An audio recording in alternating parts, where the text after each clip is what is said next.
Hello everyone, Mark with High Tech Legion. In this video we're going to be taking a look at the NZXT Kraken X31, showing you the performance of this all-in-one CPU cooler.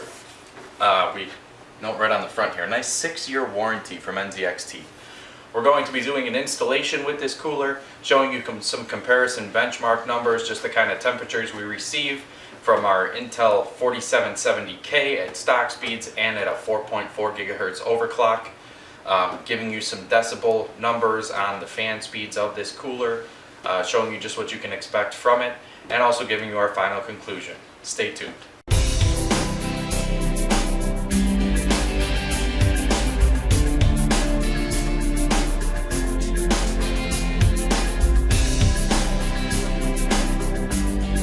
Alright, and we can see all of our accessories here. Baggies of screws, our back plates and mounting plates. That's labeled AMD. So we have our mounting for our fan screws to attach the fan, along with washers to the radiator. And we have our Intel mounting hardware along with our Intel back plate for the different sockets, so you can adjust it inward or outward, I should say. For the 1366 socket, you can adjust it inward. For your 1155, 1156, 1150 socket. That's our back plate. We have, of course, your AMD and Intel retention for the top of the pump with the clip that locks in to hold the pump down, and then your screws would be here. You tighten up your thumb screws and that locks the top of the pump to your CPU. We'll take a look at the pump here. It does come pre-applied with thermal paste. Does have a nice, very nice copper base. The screws on the bottom here are recessed behind the copper, so they won't ever interfere with your CPU or make any kind of contact. Neoprene tubing, and we see our 120 millimeter radiator. The fins are pretty dense, but we can still see through them okay. So it should be decent for airflow to move through the radiator, but with the density of the fins, we will want to make sure that we watch for dust building up between the fan and the radiator itself. The radiator does have your serial information on the bottom. It is a very nice matte black finish, very nice texture, very smooth. You can see that even though it is painted, that the screw holes here were either tapped after it was painted, or were made sure that they were not blocked at all by any kind of paint. So there should be no issue at all with screwing in your fans. There are holes on the back to mount to your case. If you got longer screws, I'm sure you could mount a secondary fan with the longer screws to put a push-pull configuration on the radiator. Now if we look here, we have this little fan header here that has two 4-pin connectors on it. One is the PWM. You can see there are all 4 pins inside. The other one only has 3 pins inside, so we would want to connect this to the PWM to control our fan speed. The other one is for the pump, so we connect the pump there, and then this actually plugs in on the bottom of your motherboard, and that gives it the power that it needs, and allows through the software, the CAM software, it allows you to adjust the speed of the pump, and also it just gives you some basic monitoring of your temperatures, fan speed, and your pump speed. And we can see that the installation manual here is not very in-depth. It gives us a basic understanding, so if you're familiar with mounting different heat sinks from this little installation guide, you could probably understand how to install this. There is a more detailed guide online. And also here we see on the back of the X31 pump block here, it says connect pump power before turning on. Also, the back of the block does not light up on the X31, but we'll see that as we get into the installation. Stay tuned. Okay, we're going to go through the installation. Here you can see our back plate. Because of the 1150 socket, I have the little sliders towards the middle here, so it lines up with our socket, with our holes in our motherboard, I should say. And that can go on in any direction. It's not directional. So we'll go ahead now and take one of our Intel mounting screws here, and we'll screw it down. Okay, so we have our screws secured here, mounting our back plate to the motherboard. And what I usually do for these coolers is just kind of drape the tubing over the back of the case. What you want to do for the retention clips here is the clip that will actually screw down, you can see, fits over the pump and the block. So we want to just fit that over like so, bring it up out of the way. We want to get our bottom click with the notches facing upwards towards the retaining ring at the top. Get that in place so that it sits flush with the black surface here of the actual pump here. And go ahead and get our ring back in place.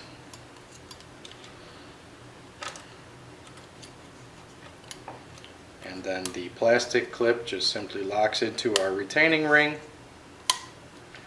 There's 4 latches that lock down, and you're all set.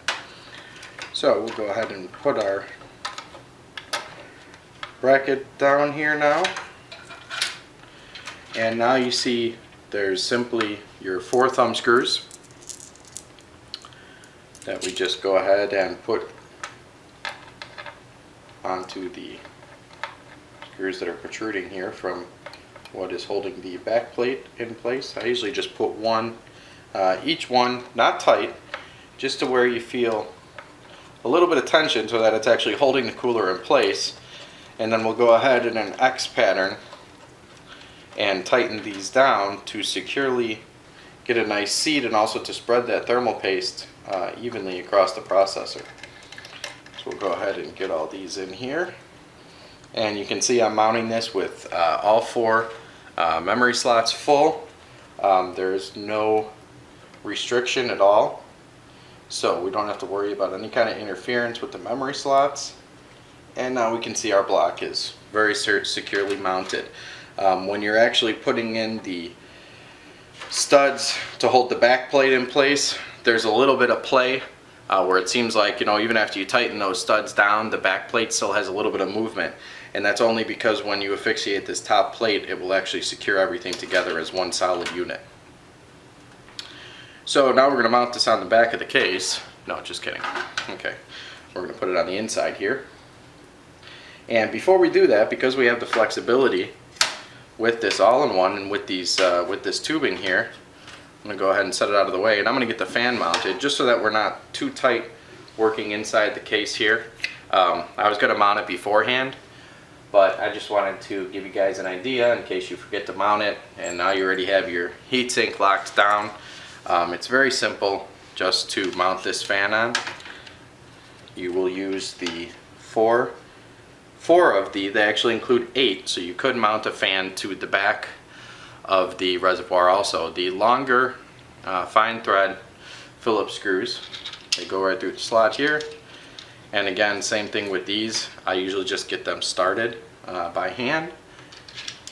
Make sure all of our holes are lined up so that we don't go ahead and tighten down, because even when they're in there, there is still some movement on the fan, and then we can get one that's not lined up properly with the hole, and then we're loosening screws. And so instead of overworking ourselves, I usually just get them all started by hand, and then I'll go back and tighten them down once they're all started.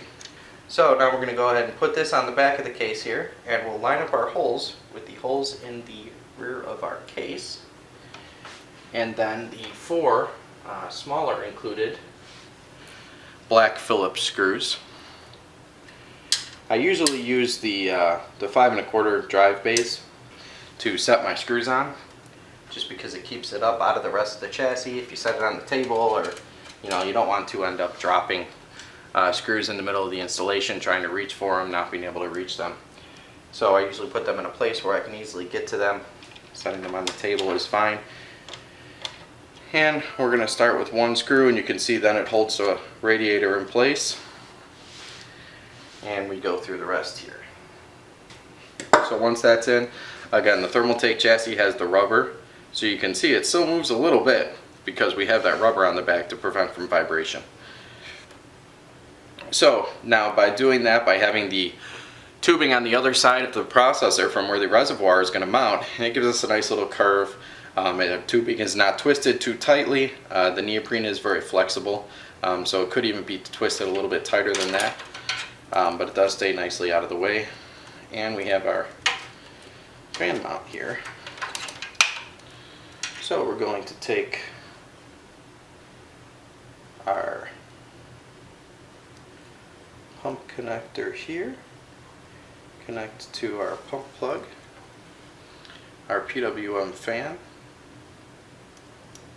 connect to our PWM. But this does include this little Y splitter here to hook up our cables for our pump and our fan. Of course, I'd probably route that a lot neater out of my case. So at the bottom of the motherboard, we have USB, USB, USB. So we plug that into the USB header, and that allows you through the CAM software to control fan speed. The pump speed, it is variable. It does not light up. The Kraken X31 does not light up. I believe some of their other units do. And of course, you always want to make sure that your power and everything is connected. Power to the motherboard is connected before you were to turn this on, because if the pump isn't running, of course your processor is going to get really hot really fast and overheat. And also it could, you want to make sure that the pump's properly primed by having everything plugged in when you're starting up your computer. So that is the installation. I hope you enjoyed. Stay tuned for some benchmarks.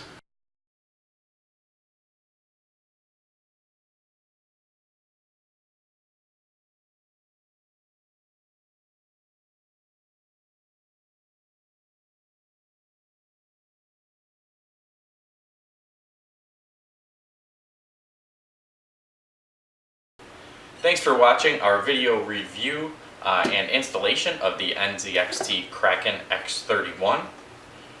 Don't forget to visit the hightechlegion.com website for the full review. Also click right down here on your screen the subscribe button to watch our future video reviews. You can also find us at Twitter at twitter.com/hightechlegion and on Facebook at facebook.com/HTL reviews. Thanks for watching.